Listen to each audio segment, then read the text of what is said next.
Do you have tips for people who are trying to incorporate more plant-based meals into their lifestyle? Because that is a trend right now, and some people, find it difficult because there's a lot of roadblocks. Yeah, no, absolutely. I think people are rebalancing out their lifestyles and their diets and reducing some meat because of the studies that are coming out. But my biggest tip I tell people is if you're thinking about going vegan is take time transitioning. Yeah. That's the most important thing because all your microflora, your body needs time to change its bacteria and where you get your nutrients from the sources. So that's my first tip. Besides that, a great place to start is definitely going to the farmers markets and just exploring talking to different vendors, developing those relationships, meeting people in your community, and it's a beautiful experience, And so you kind of get that creativity and that artistic flow when you're just out there. Like, we're so spoiled here locally with all the markets, But taking it slow is a great tip. I went vegan for January, and I did it all at once. And I did vegetarian last year, and I have found that now what I basically do is I use meat almost like it's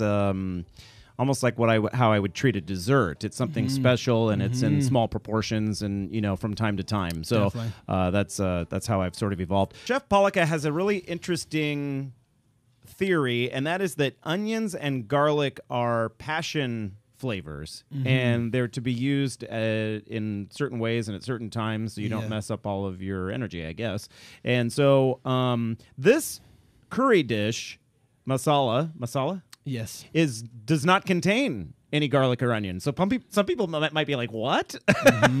So explain the ingredients here really briefly and what you're sort of left with. Yeah, so we begin our masalas with a little bit of oil, and it's jalapenos and ginger, and that's what we first simmer. And when you begin, you get that going first, and you do that for about 3 to 4 minutes. Let it get a little golden brown, and then you add all your spices, the cumin, the coriander, the curry spices. And you have to be careful because if you over simmer them, then you lose a lot of that flavor. And if you do have that happen, you can actually do a second masala. So if you ever do kind of not burn your spices, but kind of remove some of the flavor out of it, you can always come back to it, do another masala, then add it to the dish that you're doing.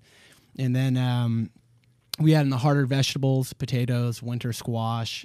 Whatever's fresh and available, right? Whatever's fresh and available. And real. And Whole Foods, yeah. Well, the whole thing is there with the directions written out by the chef, I imagine. Yes. And David, I wish you the best of success with this new location. Thank you. I think it's terrific. I think you're sort of an anchor story. You've been listening to the Eat, Drink, Explore radio program. If you missed any of our segments today, look for them online or through our free Apple and Android apps. Catch you back right here next week.